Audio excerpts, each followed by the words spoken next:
So this influencer is about to get unalived by her own fan. Now the influencer, her name's Christina, and Christina loves to sing.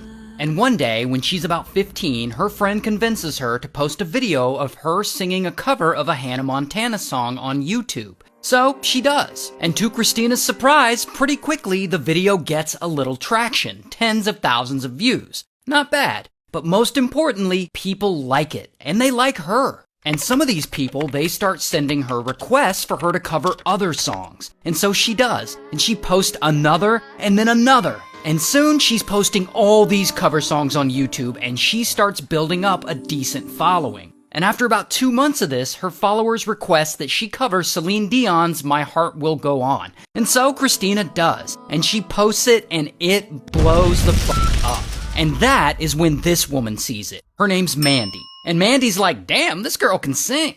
Here's the thing about Mandy, though. Mandy just happens to be Selena Gomez's mom and her manager. So Selena Gomez's mom and her stepdad, this guy, at this time, they both manage Selena together. So stepdad, aka Selena's manager, reaches out to Christina and they offer to represent her, and soon Christina's got a manager. So then she works with a big vocal coach and she releases an EP, and then boom, Selena Gomez asks her to go on tour with her as her opening act. And they actually become really good friends. And there's Selena Gomez right there. Oh my gosh, hi. Hi. There's Selena. And so Christina's star just keeps rising. Her YouTube channel's blowing up, she's getting all kinds of subscribers, and she wins a YouTube singing competition, and she and her family move out to Los Angeles so she can pursue making music full-time. And she goes ahead and makes a full-length album. But then, she's around 19 years old at this point, she auditions for The Voice, the television show.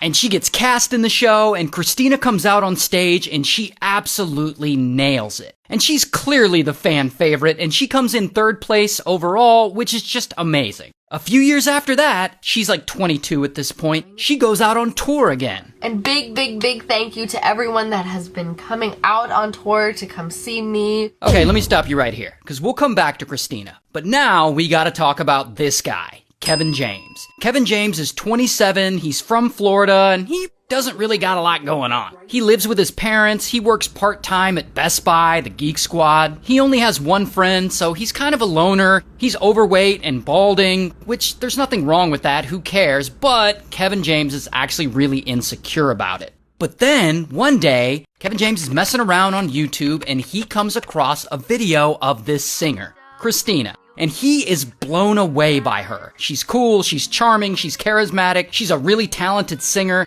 To him, she's the perfect woman. So Kevin James watches more and more of her videos, and soon enough, he's consumed everything she's ever released. Every vlog, every post, every picture, every tweet, he's seen it. So Kevin James monitors her social media, and over time, he slowly becomes obsessed with her. And he's never showed any interest in girls before, but now that he's discovered Christina, she's all he thinks about. He's got her pictures up all over his room, he's talking about her at work to all his co-workers, and they're like, yo, this guy's fucking weird. So clearly, he's not just a fan of her work, but he has feelings for her. And those feelings are starting to take an unhealthy turn. Because now, he believes that she's his soulmate, and that they're destined to be together. So, what does he do? Well, he starts working on himself, thinking he's gonna win her over. He changes his diet to a vegan diet and he loses 50 pounds. He gets his teeth whitened. He gets LASIK eye surgery to make his vision better. He goes and gets hair implants to fix the fact that he's balding.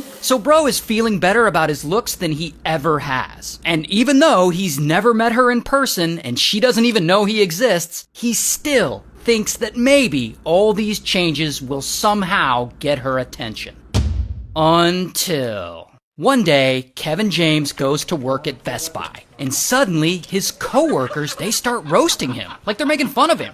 Now, they all know he's obsessed with this singer because he's always talking about her, and he's always listening to her music on his shift. And so, they just heard a rumor that Christina now has a boyfriend, which is true. She does. So they all start teasing Kevin James like, you can't have her now, she's already got a man, you got played, bro. And allegedly, this pisses him off real bad. Because in his twisted, obsessed mind, he's already in a relationship with her. And as absurd as that sounds, to him, this feels like she's cheating on him. And Kevin James is not gonna let her get away with it. Shit is about to get dark. Now, Christina, she's still on tour, and her tour is about to come through Orlando. And Orlando is about 100 miles from where Kevin James lives. So he buys a ticket to her concert in Orlando. Then, a few days before the show, he goes and picks up 2 Pew Pews he previously bought for this occasion. Then he takes a taxi from St. Petersburg, where he lives,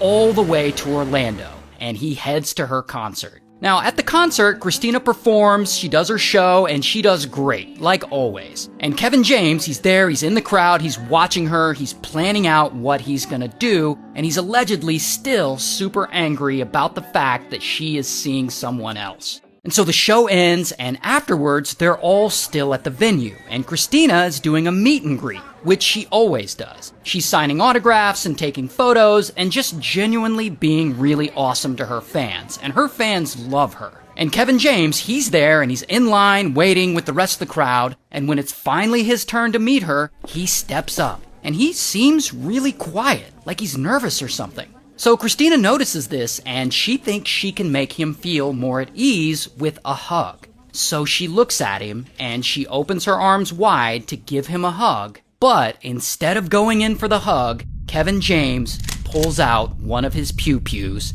and he points it right at her, and he pulls the trigger. Blam! Blam! Christina falls to the floor, and everyone freaks out, and they panic, and they start running. Everyone except for this guy. His name's Marcus. Now Marcus, he's Christina's brother, and he tours with her and he helps her out and stuff. And when all this goes down, Marcus is nearby running the merch table. And he sees this Pew Pew go off, and immediately, boom, he jumps up from behind the merch table, and he runs over, and bam, he tackles Kevin James. And he grabs the Pew Pew, and they wrestle for it. And luckily, Marcus actually overpowers him, and he gets it out of his hands. But then, Kevin James stands up, and he's backed up against a wall. And he pulls out the other Pew Pew that he brought, and he points it at himself, and he pulls the trigger. Bang! He unalives himself. And unfortunately, you probably already know that Christina doesn't live through this event either.